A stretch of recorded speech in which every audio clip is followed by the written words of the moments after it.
If you like growing food, then you might like eating food. And if you like eating food, then you might like cooking food. Well, go check out the first season of Backyard Kitchen, available on Tubi for free. Available on all smart TVs and online. That's TUBI, all free, first season of Backyard Kitchen. If you're just trying to start a garden, then you might have a question. And we're going to answer the listener question right now that's about starting a garden. So you're in luck. So check it out. We're going to answer this question here in about 2 seconds. Leonard, roll the intro, because you're listening to the Backyard Gardens Podcast. To have a good harvest, one must plant good seeds and must also use the right kind of fertilizer. The carrots have grown large and firm. How good they will taste.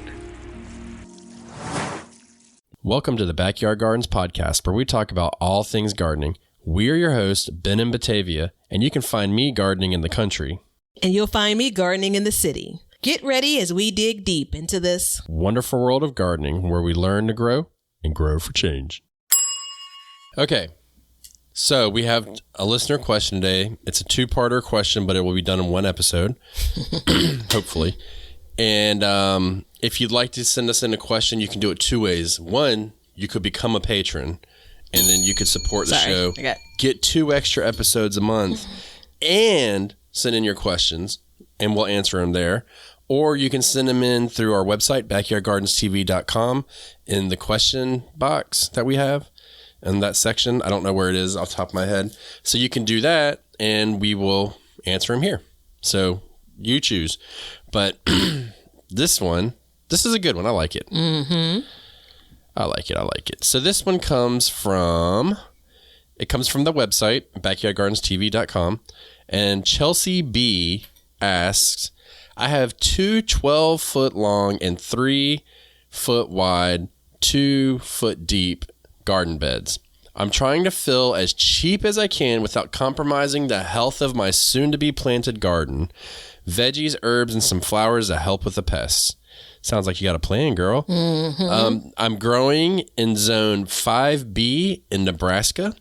So I'd like to get everything in this Mother's Day weekend.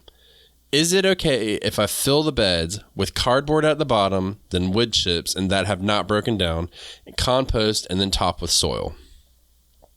So it's a 2-part question. Say the last part again one more time. Is it okay if Is it okay if I fill the beds with cardboard at the bottom, then wood chips that have not broken down, compost, and then top with the soil? Okay, so let's start with the first part. Let's talk about not breaking the piggy bank. Mm-hmm. Let me sit back for this one. Yeah. You want me to tell my story? Yeah, because then I got a new story that nobody's heard yet, so go for it. I got a bunch of stories. I got a bunch of beds. So not only is it starting a garden from scratch, but it could just be expanding your garden. And shout out to the Expanding Your Garden series that we released earlier this spring. I had to write down cardboard, wood chips, not broken down, compost, soil. So my story is in 2019 at the debut of the Front Yard Garden, I miscalculated and ordered a way more soil than I needed. My beds are kind of similar in size as Chelsea B. Hey, Chelsea. So it's like 10 by 3 or something, and it sits like 1.5 feet tall. And so I shared this in particular because I filled the entire bed from the ground level up with straight soil, the soil that I ordered.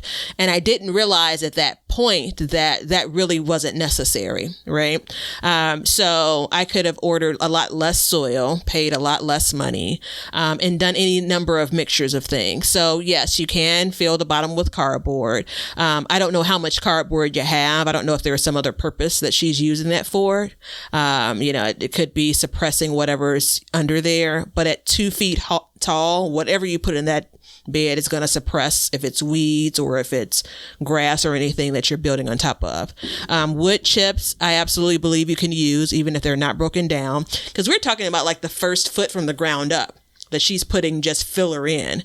You're just going to go through and answer the whole question? Oh, sorry. Damn. All right, so we'll come back around to the next 2 points because I actually have some concerns about that. Yeah, no doubt. Jeez. So I told you this was right up my alley. Yeah. So first of all, there's one thing that you need to understand. You need to understand how to calculate the volume of your bed. And so the way you do that is length times width times depth. Break the depth down into the tenths of a foot. So if it's half a foot, it's 0.5, so on and so forth. So for her bed in general, she's going to need 72 cubic feet of soil. Okay. Now I just did my beds in my wild garden. I have a multiple of different beds. I have 2 4x8s and 2 3x6s, I believe. And they are all about 8 inches deep.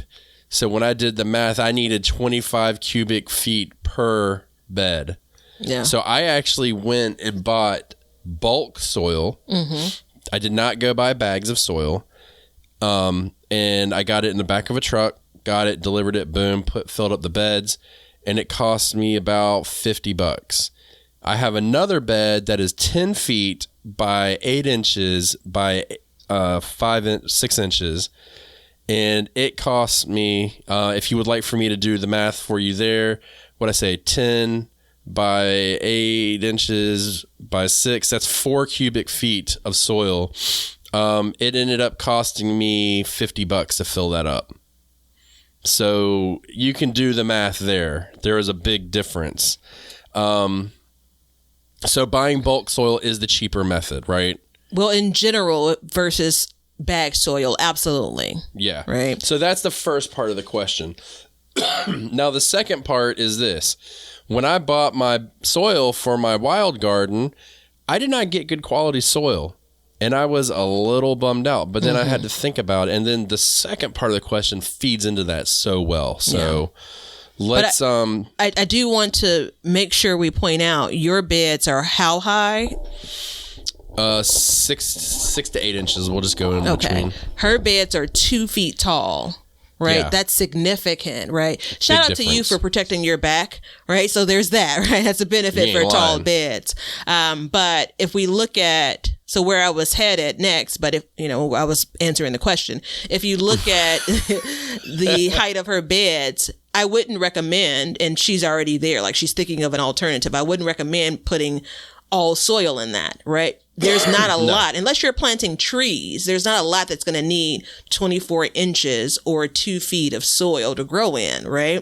And then again, that's kind of what, I don't know if I didn't realize that, or I don't know if I didn't think about alternatives. I just wanted to have like beds of soil. But either way, I think that how much growing space, if we're doing calculations, is what you need to consider when it comes to if you're going to use filler, which I would describe as what she's asking about, cardboard, wood.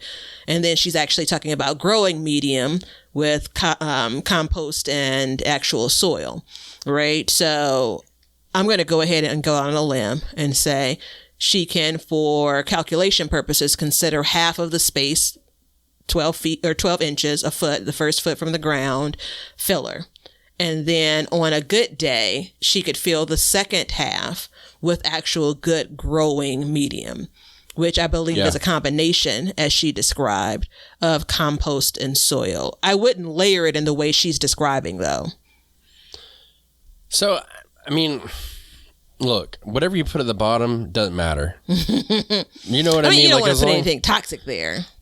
Yeah, but as long as it's going to break down, you're good. So I always put cardboard down just to smother the weeds. It's easy. It'll break down within the year, and it'll just kind of give back. Wood chips, fine. A lot of people use sticks. A lot of times I'll use leaves. I'll put a lot of leaves down there. Generally have plenty of those. So you can do that. If you don't have that, I'll use hay. It's a very bulky substance. So I'll put it, get a bale of hay and throw down there. That's something else because, again, it'll break down and it'll use it. Now, layering, like you said, I mean, at what point what would you change about the layering? So let's do it that way. So I think we're just going to bounce around here. So the first 2 layers that she's talking about, cardboard, which I've done for beds as well, and the wood chips. So I just replaced the wood chips in my front yard that I used as walkways, right? So again, they're absolutely exposed to the elements. I'm walking on them all throughout the season. And I point that out because that aids in breaking them down, right? And so there was still a lot of that layer of wood chips that wasn't broken down, but there was a lot of now soil, right? So I said that to say, I see people put like logs and things within their garden bed as filler, and that shit ain't breaking down. You know what I'm saying? Like, you know, not anytime in the next couple of years, but that's okay. Even with the wood chips that are not already broken down, that's okay. It actually is going to be helpful, I believe, because it'll create kind of the air pockets.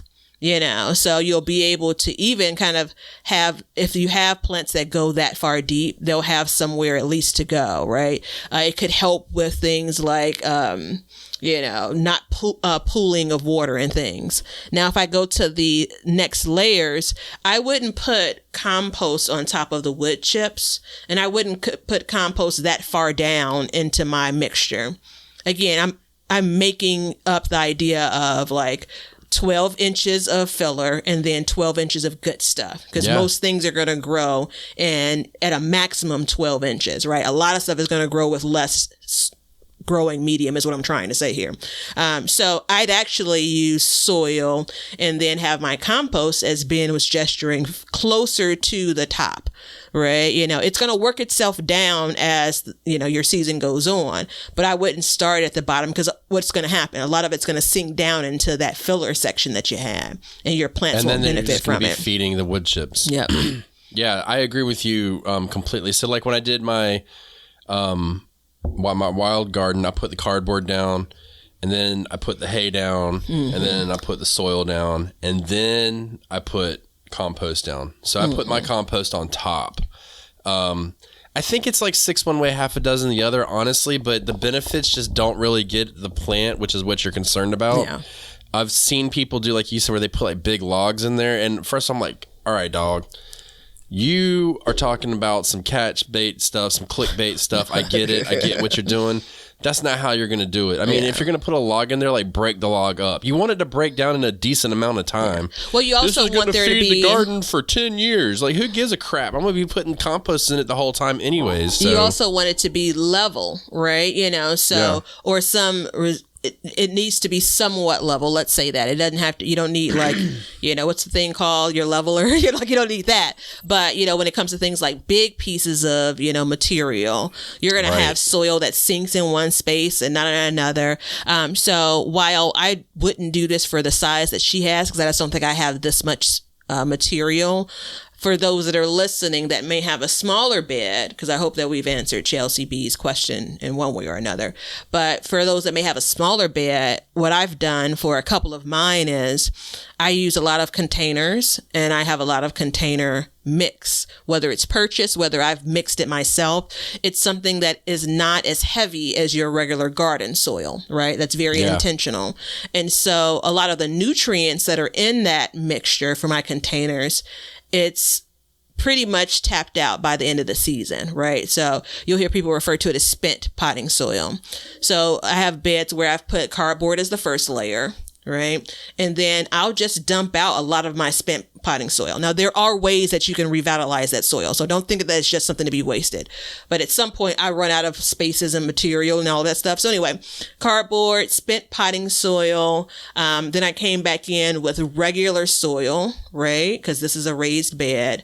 Then I came back in with a layer at that point of compost, because I'm almost to the top of my bed, and maybe another like thin layer of actual soil again, like real soil. Right. So that's what I've done for smaller spaces. And that logic still works. You may just swap in and out what that thing is, you know? Yeah. Yeah. I mean, you know, filling a bed doesn't have to be an exact science. Yeah. Yeah. The bottom line is you need soil for the plant to grow in. Like, I use crappy soil. I wasn't that concerned because, one, I just bought I used my compost that I made, but then I ran out of compost that I made. So I had to buy, and I just put like a bag of compost in each bed. And when I plant, you know, I've just released a video about planting tomato plants and how I do it. I put a handful of compost in, and then I put a handful of compost on top, and then I put my mulch on top, and all that breaks down. So like the first year, you might have not so desirable soil, but you can fertilize and you can amend a little bit, you know, add an extra bag of compost. But after the first year, like you're making it. You know what I mean? It'll likely produce in the first year. One episode you asked me if I used to put a handful of compost when I planted.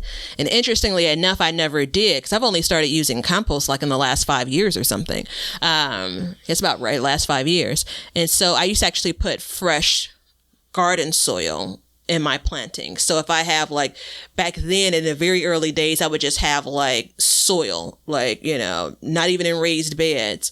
And so I'd work up that space, and that's what I still do. And then when I'm planting a tomato plant, I drop in some fresh soil, right, with all of its goodness. And then I plant that plant. But this year, again, I've done a much better job over the years of amending my soil and, feeding the soil. But what I've done in more recent years also is like just layer in compost like on top and then work it in. But this year, what I actually plan on doing is your approach, where I'm not adding as much compost all throughout my beds, especially my larger ones. Instead, what I'm doing is putting in, like you said, a handful as I'm planting these various things. It works out a little bit different if you're direct sowing seeds, but definitely if you're putting transplants in, I'm doing that instead, because I also don't want to kind of waste the compost. I'm only growing so many things in that space, so. Yeah, you don't want to waste anything. And I mean, the goal is to get this bed active and moving and not be broke in the process. Yeah. So, buying bulk soil can be tough. You just find anywhere that is that sells mulch or something like that, like by the bulk. Like a lot of times they'll deliver truckloads. And you can get them to deliver a truckload, or you can take your truck to them.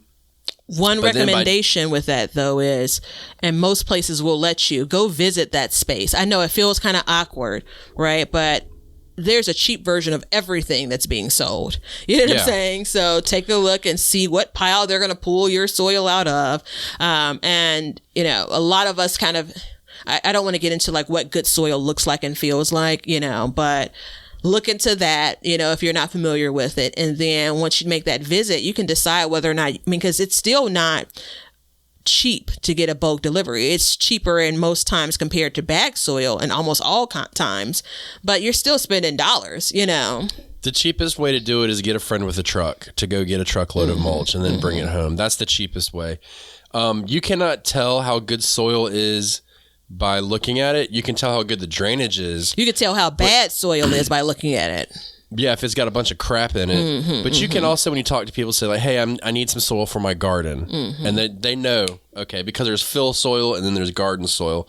And so they'll be able to hook you up. And I mean, just fill the bed up, dude. And just know that like every year you're going to be adding a little bit more to it. Hopefully you're making compost. It sounds like Chelsea is doing, it sounds like she's actively doing something with compost. So, the more of that you make, the more you can add in, the more mulch you use. Like that stuff, like legit breaks down over the course of a garden year. Like I'm going to go out there in the next couple days and I'm going to take a picture of my mulch that I put into my tomato bed. And then I'm going to come back at the end of the day and nobody's going to care about it. And nobody's going to give a damn about my tomato bed mulch.